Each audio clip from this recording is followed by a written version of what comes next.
Hello mga ka-vibes, kumusta po kayo lahat? Magandang gabi, magandang araw, magandang tanghali sa buong mundo. Kung saan man kayong mga Pinoy sa buong sulok ng mundo, magandang buhay sa ating lahat. So ito pong babasahin ko ay para kay Leo. So tingnan natin kung ano ang kaganapan. Ito po ay sa buwan ng Mayo.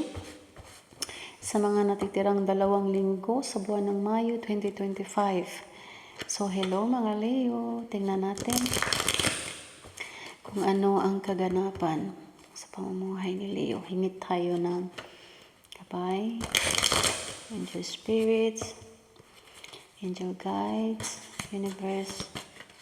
Ano po ang mensahe niyo para kay Leo? Tingnan natin.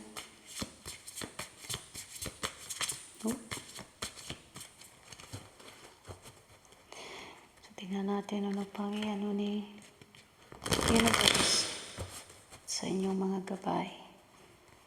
So, kuha tayo dito. Para kay Leo. Ay, ano ito yung aking pasensya na po. Pasensya. Tingnan natin. Sa una ay 5 of Cups. Susunod ay Ace of Pentacles. Si 10 of Cups. At the Tower. So mga Leo. Yung iba dito, single parents. Nakikita ko kaagad single parents. May family din dito na irresponsable na ama or ina. Responsable.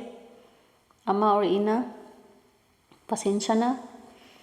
Kunin lang po ang makarelate. Sa hindi makarelate, wag pong kunin. So, nakikita ko, responsibilidad, irresponsable na ina or ama. Meron ditong responsibilidad sa kanyang mga anak, single parents. May pagsubok po kayong haharapin mga Leo. Wag po kayong matakot. Basta itong pagsubok na to, paghandaan nyo, una sa lahat ang inyong kalusugan. Maghanda po kayo na kailangan nyo na una sa lahat kalusugan talaga ang number 1. May makita ko ditong pagsubok May makabanggaan ditong away na nakikita ko. Banggaan na away. Meron ditong Leo na may Leo dito nakikita ko na napaka-sweet niya. Sweet na sweet siya. Sweet sa kanyang sa kanyang pamilya, sa kanyang asawa, sa kanyang live-in partner o sa kanyang jowa, sa kanyang kapatid, sa kanyang parents, sa lahat ng mga tao, maano din siya sa mga hayop, maalaga. Maalaga dito, may iba dito nakikita ko maano sa pusa at aso. Maalaga sa pusa at aso. Meron din dito, ito talaga may nakikita ko, mag-ingat po talaga kayo. May may makabanggaan po kayong away. Iwas-iwas po kung sa medyo yung temper nyo po, wag po masyadong anuhin yung temper nyo kasi pag once na high temper po kayo or hindi nyo mapipigilan yung inyong temper, yung galit nyo, delikado po ay magkakagulo talaga nakikita ko dito. Meron ding ginagabayan po kayo ng angel spirits. Meron dito. May narinig ako ditong kampana. Parang kampana. Simbahan na naanuhan ko dito. Ewan ko, basta may naanuhan dito na simbahan. Siguro may sakristan dito. O di kaya pare o anuman or magpapari pa ang naanuhan ko dito. Kasi may kampana. Naanuhan ako ng sa simbahan. Meron ditong mananalo Wag po kayong mag-ano ha, mga Leo. Wag niyong ikarir. May mananalo dito sa sugal, may pasugalan, may mananalo dito, malaking halagang pera. Sugal is hindi naman talaga maganda yung mag-ano ng sugal. Nakikita ko dito. Itong pagsubok na to ni Leo, itong darating, may parating na pagsubok. Huwag po kayong matakot, huwag po kayong mag-ano. Kasi may may isa dito na may taong nakita ko ditong gumagawa sa inyo ng kadiliman. Yung parang kinukulam, or binabarang, yung mga ganun. Maglagay po kayo ng protection sa bahay o sa inyong damit. Asin, number 1 po yung asin. Mag-ano lang kayo ng asin. Una sa lahat, dasal. Yan naman talaga ang pinaka-powerful na protection sa atin, ang pagdasal. Pagdasal po at manghingi ng gabay lagi sa Panginoon, protection. At hingi nyo sa Kanya na gagabayan kayo lagi, na walang makalapit ng mga bad energy or kahit mga maano na tao. Huwag lang makalapit sa inyo. Maghingi po kayo ng guidance, mga Leo. Kasi mostly dito may nakita talaga. May nanuhan din kasi ako ditong nagsiselos Nagsiselos kung anong meron ka or kung anong meron siya. Nagsiselos, sobrang selos. Meron ditong kabit. May mga nagkabit-kabit dito. Kabit. Yes po. Huwag naman po kayo mag-ano sa mga ganyang relasyon. Nakakasira po yan. Lalo na ang mga anak, ang mga piktuhan. Pasensya na po. Huwag kunin kung hindi man kayo makarelate. Huwag niyong kunin kung hindi man kayo makarelate. Kunin lang mga positive results, yung sinasabi ko. Tapon yung mga negative. Yes. Yung mga anak dito, huwag niyo pong pabayaan yung mga anak niyo na mag-isa papuntang school. Anuhin niyo po sila. Gabayan niyo po sila lagi. Hatid, sundo yung mga anak niyo. Yes po mga Leo. May nasisense ako ditong umiiyak. May umiiyak dito. Yes po, huwag po kayo masyadong anong naramdaman niyo, yung depression niyo. Diyos ko, magdasal po kayo. Huwag kayong mapaapekto sa mga ganyang naramdaman. Kasi may umiiyak akong narinig dito May 5-8. Jess. Numero 5-8, Jess. May mananalo talaga dito, malaking pera. Malaking pera ang nakikita ko. Judgment. Page of Pentacles. Page of Wands. May iba dito magplano mag-ibang bansa. Magplano mag-ibang bansa. May gumagabay po sa inyo. May gumagabay po sa inyong mga wala na sa buhay. Yung mga loved ones nyo na wala na dito sa mundo.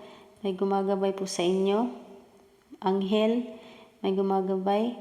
Page of Pentacles, dito ay isang pangarap na gustong tuparin.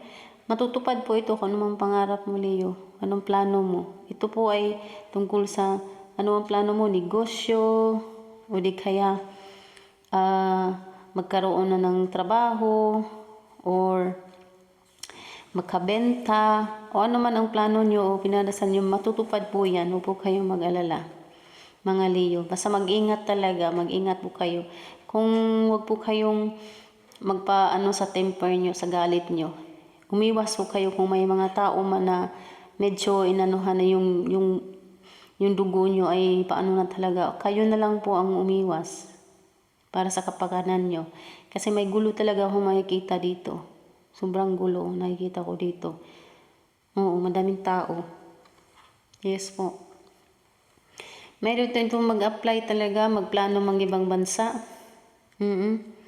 May nag-a-apply dito. May nag-a-apply dito or mag-a-apply pa lang na ma-disappoint siya. Mag-apply siya papuntang bansa, ma-disappoint siya. Kasi expect niya na maaprubahan yung pagbiyahe niya pero hindi. Pero huwag po kayong mag-alala, makabiyahe po talaga kayo sa lugar na yan na inyong ina-applyan or pupuntahan. Pero take time kasi alam nyo, ano ba to, bawat rejection may rason. Yes po mga Leo, may rason. So, kaya nga nireject kayo niyan, so may plano ang Panginoon, hindi pa dapat sa panahon na yan. So, bawat rejection may rason, so everything happens for a reason. So, ang Panginoon po ay may plano po para sa inyong maganda. So, kung ano man ang plano nyo, hindi po pabor ang Panginoon yan. So, ibig sabihin, may maganda pa. May maganda pang ilalaan or ilalahad para sa'yo ang Panginoon. So, huwag masyadong magmadali. Huwag pong mag-isip-isip na porque ba may edad na kayo, may ano na ako, may edad na ako. Yun nga kasabihan habang may buhay, may pag-asa. So, huwag po kayo mawala ng pag-asa. So, yung iba ditong rejection sa kanilang visa, rejection sa kanilang pagpapakasal, or rejection. Kahit anong klaseng rejection meron po kayo, huwag po kayong madadown, huwag po kayong mawawala ng parang kayo, nagagalit. Hindi po. Bawat rejection may rason talaga ang Panginoon. So, hayaan nyo ang Panginoon ang magplano sa inyo.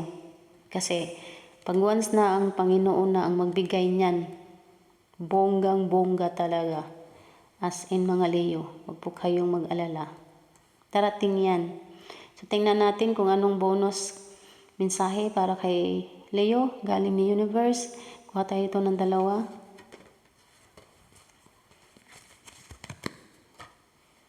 So, tingnan natin. Negative. The clouds. Difficulties, doubts, fears, obstacles, misunderstanding. As I've said kanina, huwag po kayong masyadong mag-ano sa inyong galit, sa inyong naramdaman, iwas-iwas. Kung may mga feel na so kayo na lang po ang lalayo para hindi po maanuhan ang gulo. Magkasabog ang gulo. So meron din dito isa pa, negative din, deceit. So fear, insecurity, danger, and experience temporary breakup, quick pain. Yun, puro mga ang mensahe sa iyo ni Universe Leo. So, mag-ingat-ingat po. Huwag po masyadong ng temper nyo, sa galit nyo. Magdasal, maghingi ng gabay at proteksyon sa Panginoon. Yung iba na mga irresponsable na magulang, mag-isip-isip na po. Kasi, ang buhay natin dito sa mundo, temporary lang tayo dito. So, hindi natin alam kung ano ang mangyayari sa future. So, kailangan ng magbalik Panginoon tayong lahat. So, kung ano man po ang dapat panagutan, responsibilidad, lalong-lalo na sa may mga anak dyan. So, po kayo sa mga anak nyo. Huwag nyo silang pababayaan. Huwag nyo saktan yung mga asawa nyo. Kaya nga pinili nyo yan, pinakasalan nyo. Kasi pinangako nyo yan sa Panginoon na sila o siya ang maging katuwang mo sa buhay. Kaya nga sinasabi na ang isa o ang dalawa ay naging isa.